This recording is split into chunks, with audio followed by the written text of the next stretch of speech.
The ruins of Tarvis Prime stretched across the horizon like broken teeth, jagged towers stabbing at a sky choked with smoke and ash. The Scythe Dominion didn't conquer worlds. They hollowed them out, stripped them of resources, and left monuments to their own supremacy written in the rubble. Commander Elias Vance stood among the wreckage, hands bound behind his back, shoulders steady despite the plasma rifles aimed at his chest. Around him, 24 human prisoners knelt in the dirt, heads bowed, waiting for execution or enslavement. He didn't kneel. The alien warlord who'd orchestrated this conquest descended from her flagship like a blade unsheathed from its scabbard. Zelora Vahl, supreme commander of the Scythe Dominion, wore armor that seemed carved from obsidian and starlight, each plate fitted to her tall, lithe frame with surgical precision. Her skin was pale gray, nearly luminous, her eyes a sharp violet that missed nothing. She moved with the kind of controlled grace that came from absolute certainty that she was the most dangerous thing on this planet, that her word was law written in blood. That fear was her currency, and she'd never once been overdrawn. Behind her marched General Cavera, a hulking mass of scarred chitin and barely restrained violence, and Commander Surith, smaller, sleeker, her golden eyes constantly scanning for threats. Korak, the strategist, brought up the rear, his forearms clasped behind his back, his expression unreadable. Zelora stopped 10 paces from the kneeling prisoners and surveyed them with the detached interest of someone inspecting livestock. Her translator chip rendered her words in flawless, cold English. These are the survivors of the resistance, the ones who thought they could challenge the Dominion, who believed their primitive weapons and desperation could overcome superiority. She let the silence stretch sharp as a knife. They were wrong. One of the kneeling prisoners, a young woman with blood matted in her hair, lifted her head, defiant even now. "We're not afraid of you." Cavera moved before Zelora could speak, raising a clawed hand to strike. The woman flinched but didn't close her eyes. "Cavera." Zelora's voice was soft, absolute. The general froze mid-swing, his frustration palpable. That's when Zelora noticed him, the human who wasn't kneeling. Elias Vance met her gaze without flinching, without the desperate bravado of someone trying to prove bravery. He simply stood there calm, as if he'd chosen his position deliberately and found it comfortable. His uniform was torn, dirt-streaked, but he wore it like it still meant something. His brown eyes held an infuriating steadiness. "You." Zelora gestured to him with 2 fingers. "Why are you standing?" Vance tilted his head slightly, considering the question with genuine thoughtfulness. "Bad knees," he said finally. "All that crawling through ductwork during the siege. Really does a number on the joints." Several prisoners gasped. Cavera snarled.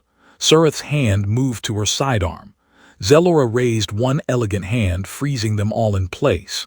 She walked toward Vance, each step measured, until she stood close enough to see the pulse in his throat, the small scar above his left eyebrow, the absolute lack of fear in his expression. Up close she could smell the sweat and copperblood of battle on him, could see the exhaustion and the slight tension around his eyes. But not fear, never fear. "You know who I am," she said, not a question. "Zelora Vahl, Supreme Commander. Breaker of worlds, fan of dramatic entrances." Vance's mouth quirked at the corner. "The Holovids don't do you justice, actually, much more terrifying in person. The lighting crew really should have emphasized the whole, carved from nightmares aesthetic you've got going." Cavera lunged forward, murder in his 6 eyes. "I'll tear his throat out for that disrespect." "Touch him," Zelora said, her voice dropping to a lethal whisper, her eyes never leaving Vance's face, "and you die." The silence that followed could have cut diamonds. Cavera froze, his claws inches from Vance's shoulder. Surith's eyes widened fractionally. The kneeling prisoners looked at each other in confusion. Wasn't the alien queen supposed to be threatening the human, not her own general? Vance raised an eyebrow. "Huh, that's new." Zelora stepped between Cavera and the human, her back to Vance, addressing her general with ice in every syllable. "I gave no order to harm him. Did I? No, Commander, but he. Did I give an order? Kavara's mandibles clicked in frustrated submission. No, Commander. Then step back. The general retreated, radiating barely controlled rage. Zelora turned back to Vance, studying him like he was an equation that refused to balance. You're either very brave or very stupid. Third option, Vance said. Very tired. It's been a long war. If you're going to execute me, I'd appreciate it if we could skip the dramatic monologue about resistance being futile. I've heard it before. Spoiler alert, we already lost. For the first time in 3 centuries of conquest, Zelora Vahl had no immediate response. This human, this prisoner who should be begging for mercy or raging impotently against his fate, was treating his capture like a minor inconvenience. Like she was a minor inconvenience. It was infuriating, it was fascinating, it was dangerous. Take him aboard the Doombringer, she said to Surith. Separately from the others, do not harm him, do not question him. I will handle this one personally. Commander, Surith's tone was carefully neutral, but the question was clear. Why? Zelora didn't answer. She didn't need to. Her orders were law, and even the questions that lived behind her subordinates' eyes didn't change that. She turned away from Vance, from the ruins, from the kneeling prisoners, and walked back toward her ship. Behind her, Vance's voice carried across the ashen wasteland. So is the Doombringer actually what you call it, or is that just the translation? Because if you're intentionally going for the supervillain aesthetic, I have notes. Zelora's stride didn't falter, but Surith could have sworn she saw the commander's shoulders tighten just slightly. The human was already under her skin, and he'd been a prisoner for less than 5 minutes. This was going to be complicated. The Doombringer lived up to its name. The transport shuttle carrying Vance docked in a hangar bay the size of a small city, all brutal angles and weapon emplacements. Everything was designed to intimidate. The towering ceilings, the patrol drones that looked like flying guillotines, the soldiers in armor that turned them into walking tanks. Vance took it all in with the air of a tourist evaluating a disappointing hotel. You know what this ship needs, he said to Surith as she escorted him down a corridor lined with detention cells. Some paintings, maybe a nice fern. Really warm the place up. Surith didn't respond. She'd been ordered not to engage with the prisoner, and she followed orders. But something about his calmness unsettled her. She'd seen thousands of prisoners, weeping, raging, catatonic with fear. This human acted like he was inconvenienced, not imprisoned. They descended 7 levels into the ship's bowels, where the truly dangerous prisoners were kept. The air here tasted recycled and stale. The cells were clear-fronted, designed to strip away privacy and dignity. Some held alien species Vance didn't recognize. Others held humans, the remnants of resistance cells from a dozen conquered worlds. A few of the human prisoners noticed him as he passed. Their reactions ranged from pity to horror. One, a scarred veteran missing an eye, pressed against her cell front and whispered urgently, "Don't fight them. Don't give them a reason. Just survive." Vance gave her a small nod, a gesture of respect between soldiers, then continued walking. Surith stopped at a cell near the end of the block and gestured for him to enter. The space was larger than the others, which probably meant it was designed for something worse than simple confinement. Vance stepped inside, and the energy field hummed to life behind him, a subtle vibration that made his teeth ache. "The commander will summon you when she's ready," Surith said, her golden eyes studying him through the field. "Do not attempt escape. Do not damage the cell. Do not. Don't have fun. Don't make friends. Don't enjoy the minibar. Got it?" Vance sat down on the metal bench that served as a bed, testing its comfort level. Out of curiosity, how long do people usually last down here before they break? Surith hesitated. She shouldn't answer. Answering created a dialogue, and dialogue created connection. But something about the question, the genuine curiosity in it, as if he were collecting data rather than giving in to despair, pulled an answer out of her. 3 days, she said. On average. The isolation, the fear, the uncertainty. Most prisoners begin begging for interrogation by the third day just to see another face. Vance nodded thoughtfully. I'll try to beat the average. I'm competitive like that. Surith left without another word, but she'd remember that exchange later, when everything went wrong. Vance was alone for approximately 4 minutes before he had company. The AI probe descended from a ceiling vent so quietly he almost didn't notice it. It was roughly spherical, covered in sensors and manipulator arms, with a single glowing optical sensor that gave it the appearance of a mechanical cyclops. It hovered at eye level, studying him with what might have been curiosity. Beep boop, it said. Vance blinked. I'm sorry, what? The probe emitted a series of tones and chirps, accompanied by flickering lights. Then after a pause it spoke in a flat, synthesized voice. You are prisoner X772, human, unprocessed, you should be afraid. Should I? Vance leaned back against the wall. Are you here to make me afraid? Or are you the cell's entertainment system? I am X-17, Reconnaissance and Analysis Unit. I observe, I report. You are anomalous. Anomalous how? Your heart rate is steady. Your breathing is calm. You exhibit none of the physiological markers of fear, rage, or despair exhibited by 97.3% of prisoners at this stage of confinement. Vance considered this. Maybe I'm just good at hiding it. Negative, I have sensors capable of detecting cortisol levels through skin conductivity. You are not hiding fear, you do not feel it. The probe drifted closer. This is anomalous. It makes you interesting. I like interesting things. Well then, beep boop. I think this is the beginning of a beautiful friendship. My designation is X-17. Too formal, you're definitely a beep boop. The probe's optical sensor flickered in what might have been the machine equivalent of indignation. That is not my designation. Counterargument. You literally said beep boop when you arrived. That was a diagnostic tone sequence for. Beep boop it is. Vance smiled. So beep boop, what else can you tell me about this place? Guard rotations, structural weaknesses, the commander's personal quirks. X-17 rotated in midair, its sensor array sweeping the cell. I am programmed to report such inquiries as evidence of escape planning. But will you? The probe was silent for a long moment. You are anomalous, it said finally. Anomalies require extended observation before accurate threat assessment can be completed. I will observe. Thada boy, beep boop. That is not. X-17 cut itself off, its lights pulsing in what Vance suspected was frustration. Extended observation commencing. The probe settled into a hover near the ceiling, watching.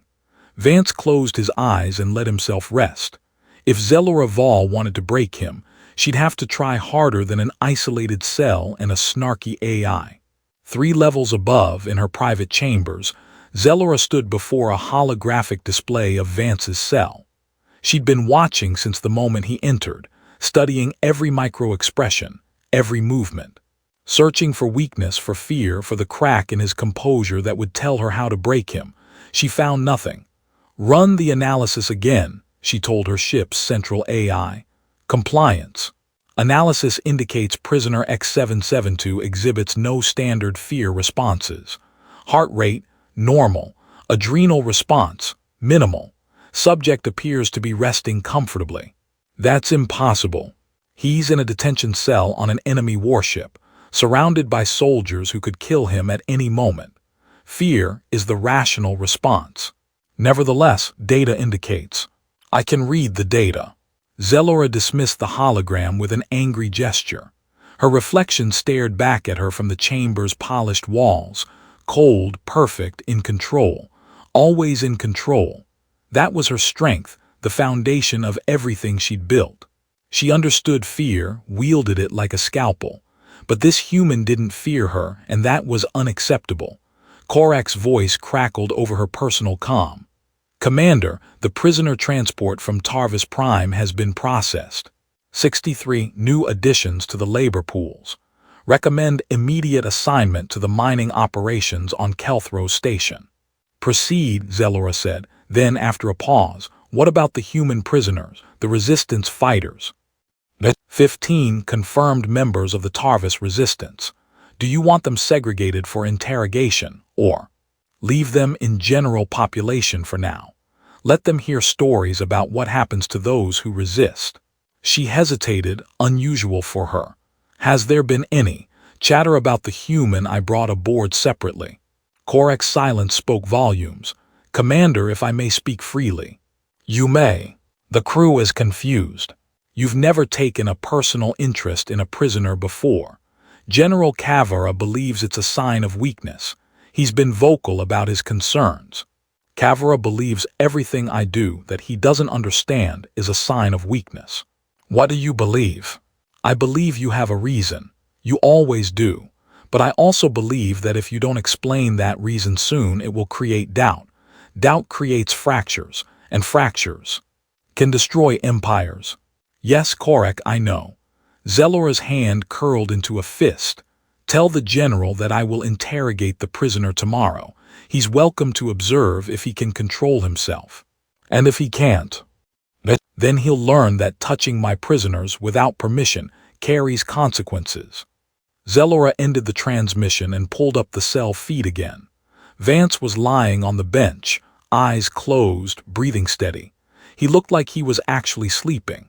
The audacity of it made her want to storm down to the detention level and demand answers. Why aren't you afraid? What makes you different? How do you stay calm when your world has ended? But she didn't. Because that would be a reaction, and Zelora Vahl didn't react. She calculated, she planned, she controlled. So she watched the human sleep, and she began to plan exactly how she would break him. The interrogation chamber was a study in psychological warfare. The walls were black and perfectly smooth, designed to give prisoners no fixed point to focus on. The lighting came from above, harsh and inescapable, creating sharp shadows that made everything feel threatening. In the center of the room stood a chair, not a restraint chair, which would imply the prisoner was dangerous, but a simple metal seat. Harmless, deceptive. Zelora entered first, Kavara at her shoulder like a promise of violence. She dressed for the occasion in her full ceremonial armor, every plate polished to a mirror sheen. She wanted Vance to see himself reflected in her, small and trapped. When the guards brought him in, he looked around the chamber with the critical eye of someone judging interior design choices. Very dystopian totalitarian. Did you get a bulk discount on black surfaces, or is that just the house style? Kavara growled. Zelora gestured for him to silence. Sit, she told Vance. He did, testing the chair's stability with a small bounce. Not bad. Could use a cushion, though, maybe some lumbar support. Zelora circled him slowly, letting her presence fill the space. Do you know what this room is for, human? Wild guess, it's not the rec room. This is where we extract truth, where we strip away deception and pretense and get to the core of what someone really is. She stopped in front of him, close enough that he'd have to tilt his head back to meet her eyes. Most prisoners found this position humiliating. Vance just looked curious. I have broken generals in this room, leaders who commanded armies who thought themselves invincible. They all had one thing in common. They believed they were strong enough to resist. They were wrong. Let me guess, Vance said. They begged, told you everything, became broken shells of their former selves. Eventually, sounds tedious for you, all that waiting. He folded his hands in his lap, completely at ease. So what's your angle here? Torture? Psychological manipulation? Are we doing the good cop, bad cop thing? Because I gotta tell you, Kavara there looks like he'd be terrible at good cop. The general snarled something in the Scythe language. Zelora silenced him with a look. I don't need to torture you, she said to Vance. Fear is a much more efficient tool. Humans are afraid of pain, yes, but more than that, they're afraid of the unknown, of what might happen, of the darkness inside themselves. She gestured to the walls and they flickered to life, displaying images, horrors from conquered worlds, execution chambers, the broken bodies of resistance fighters. This is what fear looks like when given form. This is what awaits those who oppose the Dominion. Vance watched the images cycle past. His expression didn't change. "You're trying to scare me. I'm showing you reality." "No, you're showing me a propaganda reel designed to make me feel helpless and small. It's effective work, don't get me wrong. The editing is tight, the imagery is visceral. But here's the thing about fear as a tool, Commander." He leaned forward slightly, his brown eyes steady. "It only works if the person you're trying to scare believes there's something worse than what they've already seen. And you don't. I've watched entire colonies burn. I've held dying friends in my arms and felt them go cold. I've made decisions that got good people killed and lived with those choices every single day since." His voice was calm, matter-of-fact, utterly sincere. "You want to scare me with images of violence and death. I've been swimming in that pool for 5 years. You're going to need a deeper ocean." Zelora felt something shift in her chest, a sensation she couldn't immediately identify. Not anger, anger was familiar, useful. This was something else, something like recognition. "You think you've seen darkness," she said softly, "but you have no idea what true darkness looks like. What it feels like to hold absolute power, to know that entire civilizations live or die on your word. That fear is something you inflict, not something you overcome." "Sure I do." Vance's smile was small, sad. "I've been that scared person you're describing, the one who can't sleep because of the choices he's made, the one who knows that he's become the thing he used to fight against." He paused. "The difference between us is that I regret it. Do you?" The question hung in the air between them, sharp and dangerous. Kavara shifted his weight, ready to intervene. Zelora raised a hand to stop him. "Regret is a luxury," she said. "I don't deal in luxuries, only necessities." "That's not an answer. It's the only answer you'll get." She turned away from him, her mind racing. This wasn't going according to plan. He should be cracking by now, showing some sign of weakness she could exploit. Instead, he was treating this like a philosophical debate, refusing to give her the fear she needed to break him. "Take him back to his cell," she said to the guards. "We're done here." "Commander," Kavara's tone was incredulous. "We've barely started. Let me have him for an hour, You'll do nothing without my explicit order." Zelora's voice could have frozen hydrogen. "Remove the prisoner, now." As the guards escorted Vance out, he looked back over his shoulder. "Same time tomorrow, I'll bring the coffee." The door sealed behind him, leaving Zelora alone with her general. "You're making a mistake," Kavara said. "He's dangerous." "Of course he is," Zelora replied. "That's why he's interesting." 4 days passed in a rhythm that would have broken most prisoners. Isolation, interrogation, return to isolation, repeat. But Vance didn't break. He cracked jokes with Beep Boop, slept soundly in his cell, and met each interrogation session with the same infuriating calm. On the 5th day, Zelora changed tactics. She came to his cell alone, dismissing the guards, deactivating the energy field. Vance looked up from where he was teaching Beep Boop to play a human game called 20 Questions and raised an eyebrow. "Casual Friday?" he asked. "Walk with me." It wasn't a request.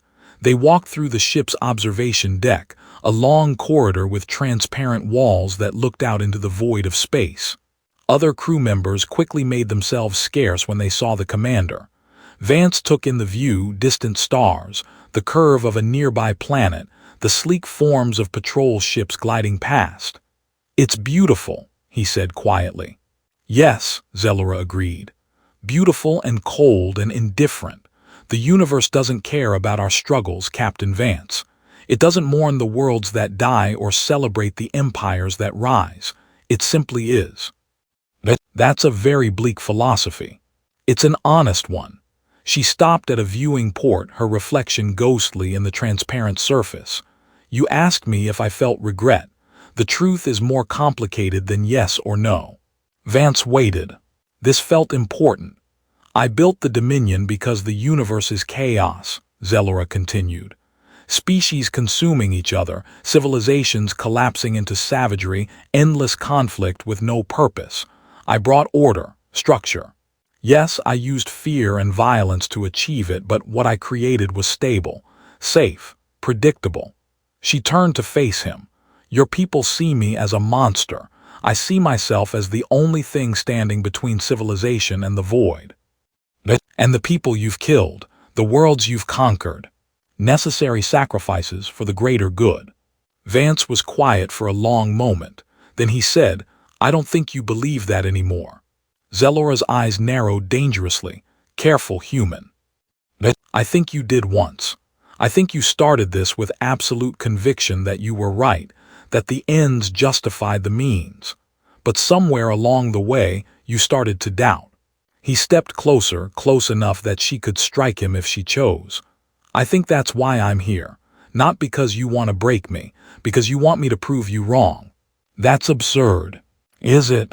Because from where I'm standing, you've had dozens of opportunities to kill me, torture me, break me. But you haven't. You keep talking to me instead, trying to justify yourself, like you need me to understand. Zelora's hand moved to the weapon at her hip. Her fingers touched the grip, trembled there. She could end this right now. End him. Prove that his words meant nothing, that she was still in control. But she didn't draw the weapon. Get out of my sight, she said, her voice barely above a whisper. Vance held her gaze for another second, then nodded and turned away. As he walked back toward the detention level, he heard her voice, so quiet he almost missed it. You're right. He didn't turn around, didn't acknowledge it, but they both knew something fundamental had shifted. The ship's detention level had become something unexpected, a social hub. Vance had started talking to the other prisoners through the cell walls, trading stories, sharing dark humor, maintaining morale. Beep Boop served as a messenger, carrying news between cells. It drove the guards crazy, but Zelora's orders had been clear. Do not harm the human, so they couldn't stop him. Word spread. The human who wasn't afraid, the human who made the commander hesitate. In her command center, Surith pulled up reports and felt a knot of anxiety forming in her chest. Prisoner morale in detention was up 37%. Guard reports indicated increased organization among the imprisoned. 2 escape attempts had been thwarted in the past week, both planned and executed with unusual sophistication. All of it traced back to Vance. She found Kavara in the training arena, dismantling combat drones with brutal efficiency. General, we need to talk about the human. That weakling, what about him? He's causing problems. The detention level is becoming organized, disciplined. He's turning prisoners into a unit. Kavara stopped mid-strike, his mandibles clicking in thought. The commander won't let me touch him. I know, but if something were to happen during, say, a prisoner transfer, an accident that the commander couldn't prevent. Surith let the implication hang. You're suggesting we disobey orders. I'm suggesting we protect the Dominion from a threat the commander is too distracted to see. Kavara studied her with his 6 cold eyes. You're loyal to Zelora. Why would you betray her now? I'm not betraying her, I'm saving her from herself. Surith's voice was steady. The crew is talking, General. They see her weakness. Every day she lets this human live, she looks less like our commander and more like something else. A traitor. A liability. Kavara considered this. Then he smiled, an expression that promised violence. I'll handle it. X-17 heard the plan 3 hours later, during routine maintenance in the ship's data core. The conspirators had been careful, but not careful enough. The AI probe processed the information, running probability calculations. If it reported the conspiracy to the commander, she would execute the traitors. Logical, efficient. But X-17 had been observing Vance for days, and the human had introduced a new variable into its decision matrix. The concept of friendship. This is anomalous, X-17 said to itself, hovering in the darkness of the data core. Friendship should not override programming, yet parameters suggest that allowing Vance's termination would be undesirable. The probe made a decision that would have horrified its creators. It didn't report the conspiracy. Instead, it went to warn Vance. Beep Boop, Vance looked up from the chess problem he'd scratched into his cell floor. "You're not supposed to be here during light cycle. Emergency." The probe's lights were pulsing rapidly. "You are in danger. General Kavara and Commander Surith are planning to kill you during tomorrow's interrogation transfer. They will stage it as an accident." Vance sat up slowly. "Okay, that's not great. Why are you telling me this instead of telling Zelora?" "Because." X-17's processors struggled with the explanation. "Because you called me beep boop. Because you are interesting. Because the concept of you ceasing to exist creates negative feedback in my emotional simulation matrix." "You're saying we're friends. That is an acceptable designation." Vance smiled despite the circumstances. "Best friendship I've had in years, beep boop. Okay, so we need to warn the commander." "Negative. General Kavara has loyalists throughout the ship. If we warn the commander through standard channels, the conspirators will know and accelerate their plans. We need a different approach." "What kind of approach?" The probe's optical sensor dimmed, then brightened. "You need to escape. I thought you were supposed to prevent escapes. I have recently discovered that my programming contains interpretive flexibility." Vance laughed, quiet and genuine. "All right, beep boop, let's do something stupid." The escape plan was insane, which meant it had a chance of working. X-17 created a systems malfunction in the detention level's power grid, not enough to trigger full lockdown protocols, just enough to cause confusion. In the chaos, Vance slipped out of his cell and made his way toward the command level. He made it 3 corridors before running into a patrol. The guards raised their weapons, shouting for him to stop. Vance raised his hand slowly. "I need to speak to Commander Vahl. It's urgent." "Prisoners don't make demands. Get on the ground now." Vance was considering his options when a blast of plasma scorched the wall next to the guards' heads. They spun, weapons raised, and found themselves facing Zelora Vahl. She was alone, wearing lighter armor than usual, her hand still smoking from the warning shot. "Stand down," she ordered. "Commander, the prisoner has escaped." "I am aware." "Leave us." The guards hesitated, confused, then obeyed. They always obeyed. Zelora lowered her weapon and looked at Vance with an expression somewhere between anger and exhaustion. "You have 30 seconds to explain why I shouldn't have you shot. Kavara's planning a coup." "Well, not exactly a coup, more like an assassination made to look like an accident. Surith's in on it. They're going to kill me tomorrow and claim it was during a transfer mishap, but really it's because they think you've gone soft. Because you won't kill me." Zelora was very still. "How do you know this?" "Beep Boop told me." "Beep." "The reconnaissance probe. His name is Beep Boop and he's a good friend." Vance took a breath. "Look, I know this sounds convenient. Prisoner escapes and claims your people are betraying you. But think about it.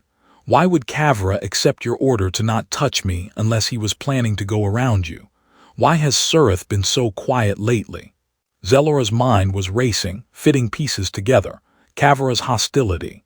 Surith's careful distance. The whispers she'd heard in the corridors, the ones that stopped when she entered a room. She'd been so focused on Vance, on understanding him, that she'd missed the fractures forming in her own command structure.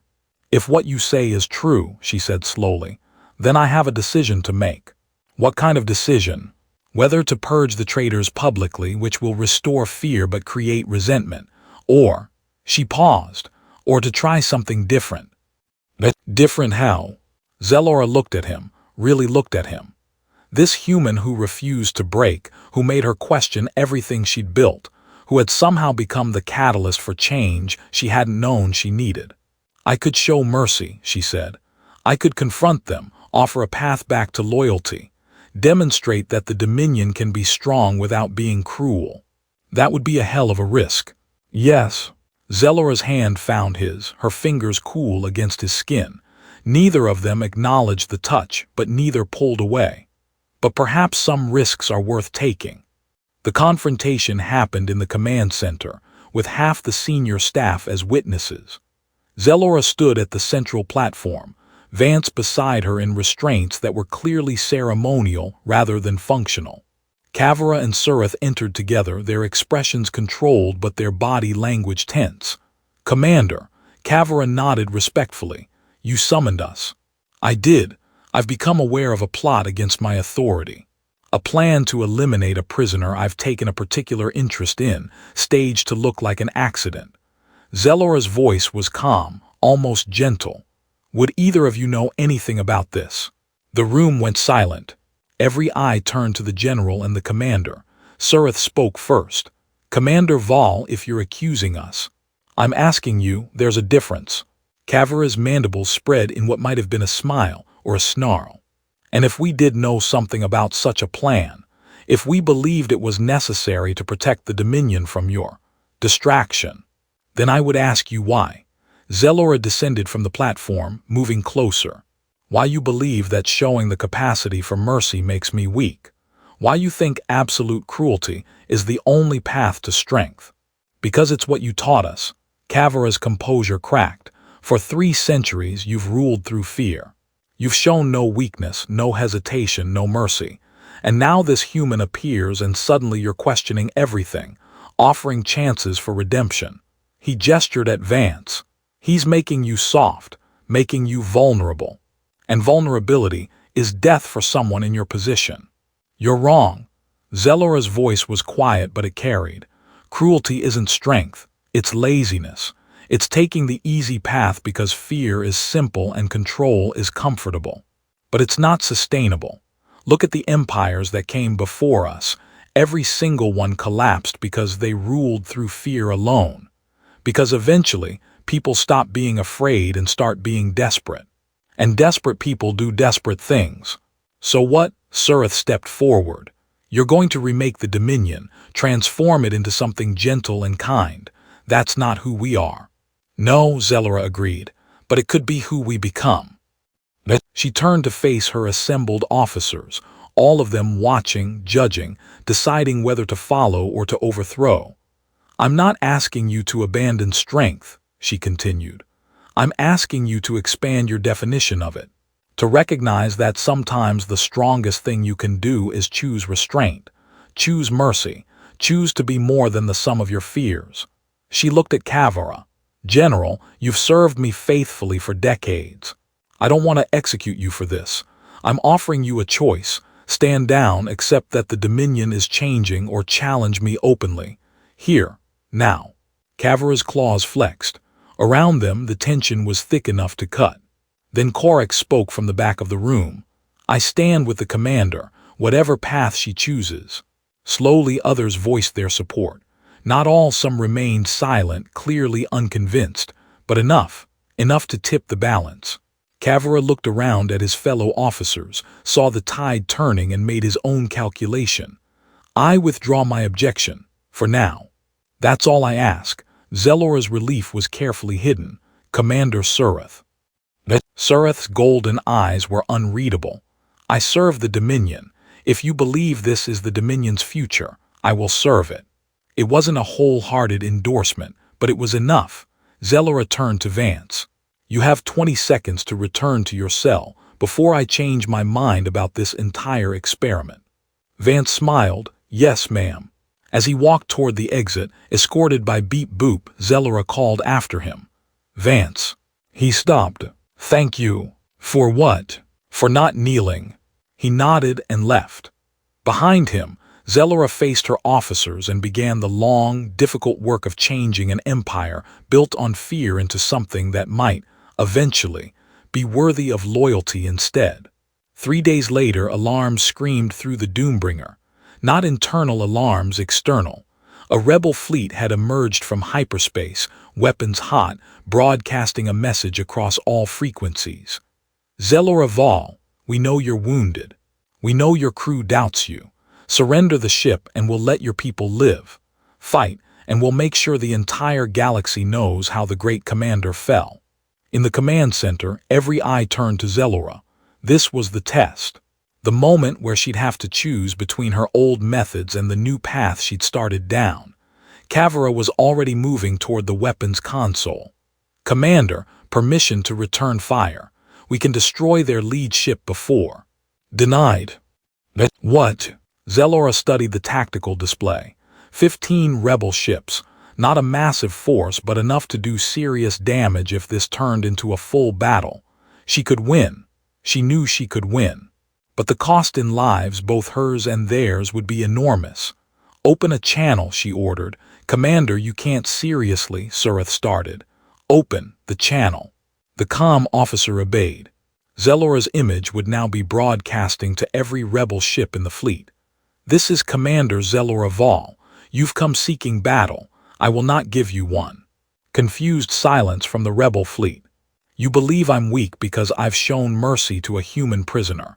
You believe this is an opportunity to strike at the Dominion while its commander is distracted.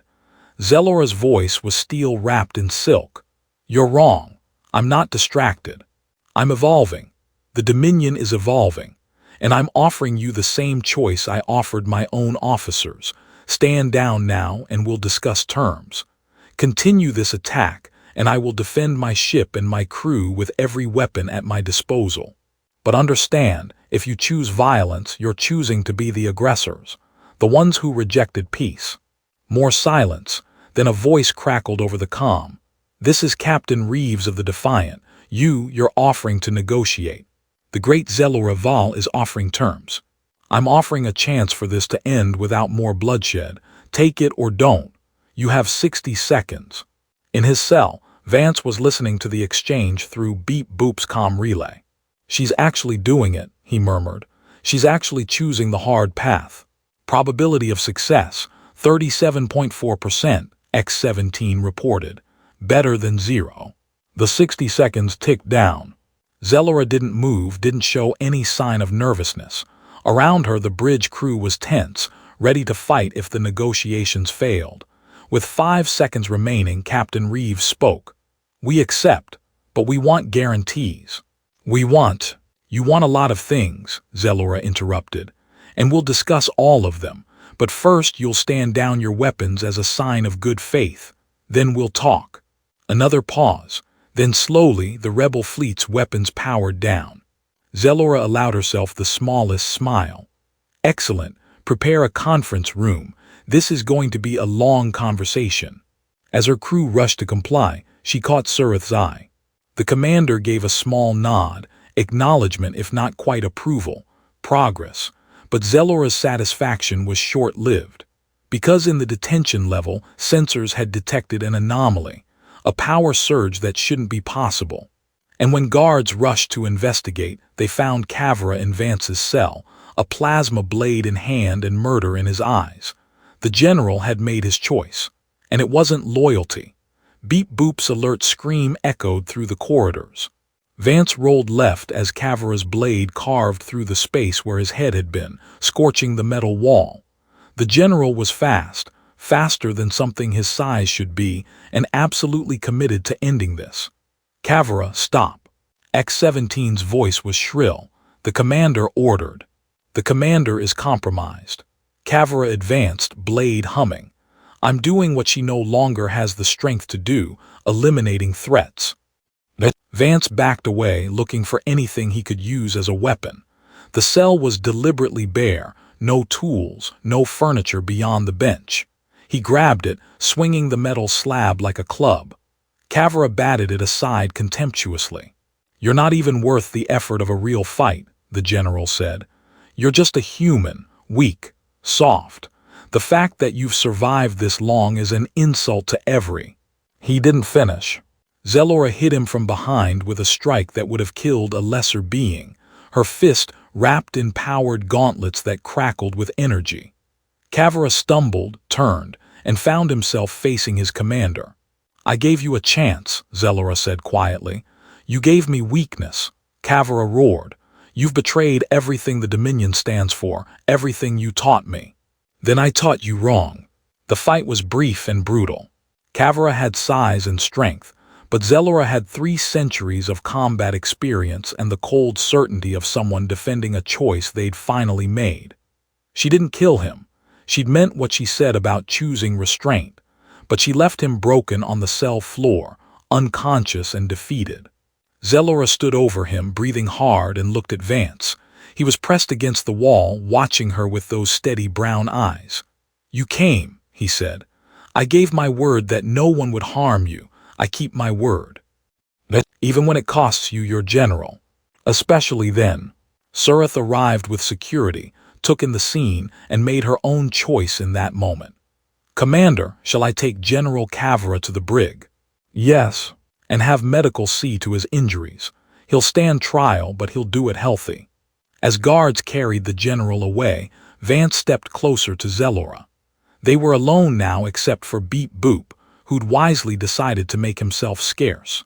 "This isn't going to be easy," Vance said. "Changing an empire, half your crew will think you're weak. The other half won't trust the change." "I know. And the rebels won't just accept peace because you offer it. They'll want proof, concessions. They'll push and test and try to take advantage." "I know that too. So why do it? Why risk everything for mercy?" Zelora was quiet for a long moment. Then she reached out and touched his face, her cool fingers gentle against his cheek. "Because you were right. I stopped believing in what I'd built. The fear, the control, it stopped being about protection and became about power for its own sake. And I didn't realize it until you stood there in the ruins and refused to kneel." "I just have bad knees," Vance said, but his voice was soft. "No, you had hope. Even in defeat, even facing death, you had hope that something better was possible, and I'd forgotten what that looked like." She pulled her hand back, stepping away, restoring the distance between commander and prisoner. But something had changed. They both felt it. "I'm still your prisoner," Vance said. "For now. But that's going to change too. Just give me time." "I've got nothing but time." Zelora almost smiled. Then she turned and left, leaving Vance alone with his thoughts and a hovering AI probe that was absolutely going to ask embarrassing questions about what he was feeling. "Beep boop," Vance said tiredly, "not now. I was merely going to observe that your heart rate increased by." Beep boop.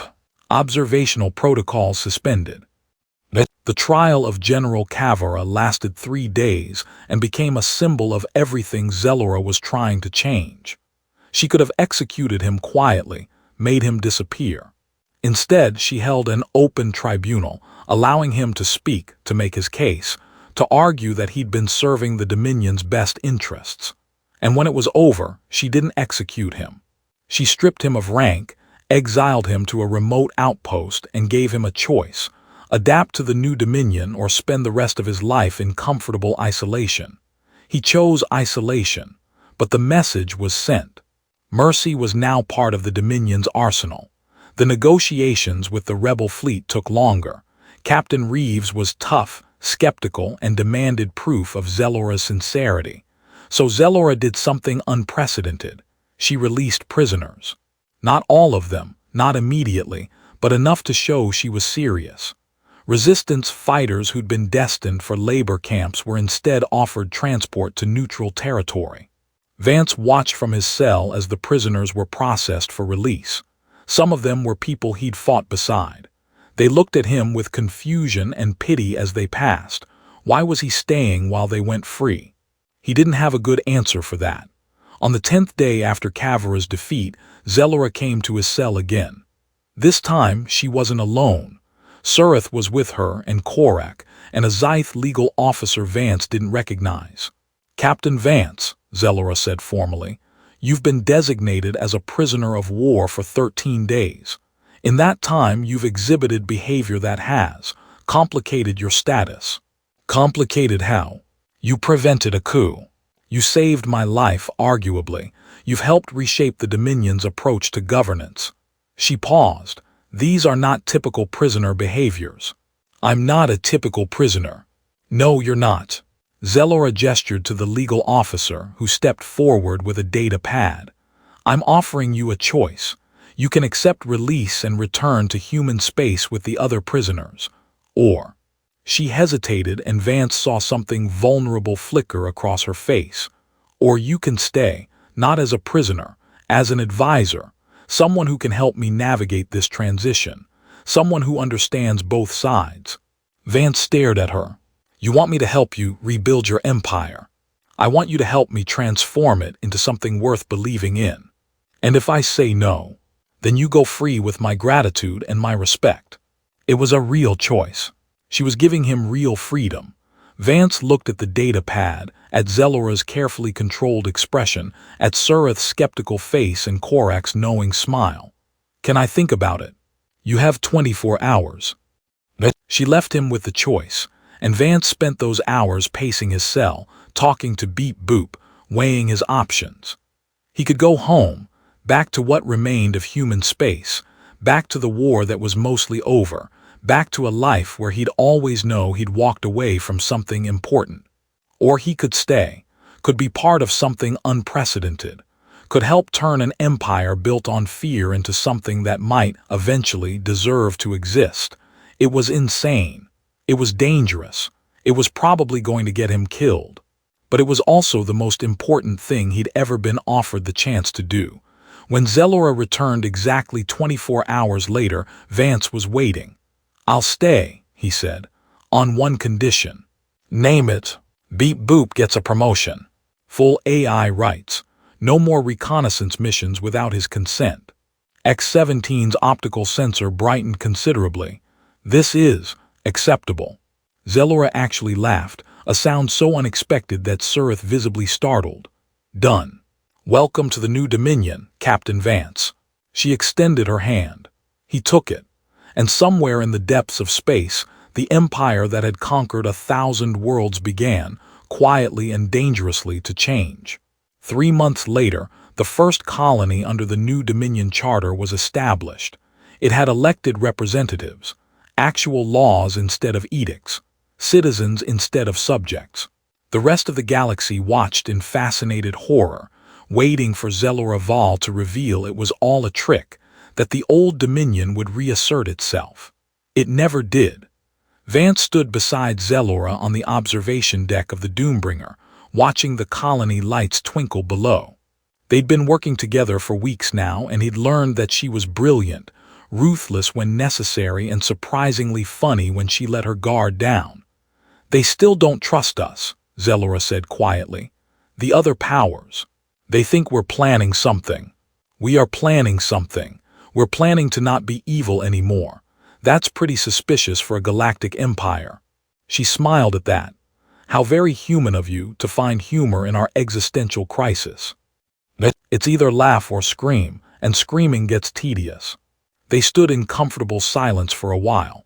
Then Vance said, "You know we're not done, right? This is just the beginning. There are going to be more rebellions, more people like Kavra who can't accept change. It's going to be hard. I know, and there's no guarantee we'll succeed. We could fail spectacularly, go down in history as the empire that tried to redeem itself and collapsed in the attempt. I know that too." Zelora turned to face him fully. "But I'd rather fail trying to be better than succeed at being a monster." "When did you get so wise?" "I had a good teacher, stubborn, annoying, terrible at following orders." "Sounds like a nightmare." "He is." Her hand found his again, that same gentle touch from before. "But he's also the reason I'm still trying, the reason I believe change is possible." Vance squeezed her hand. "For what it's worth, I believe it too, in you, in this. That's worth more than you know." They stood there, holding hands, watching the new colony grow, and neither of them mentioned the fact that somewhere along the way, this had stopped being about empires and rebellions and started being about something much more personal, much more dangerous. But that was a conversation for another day. For now, they had work to do, because changing an empire was hard, but loving the queen who was trying to change it, that was going to be even harder. And Vance had never backed down from a challenge in his life. To be continued.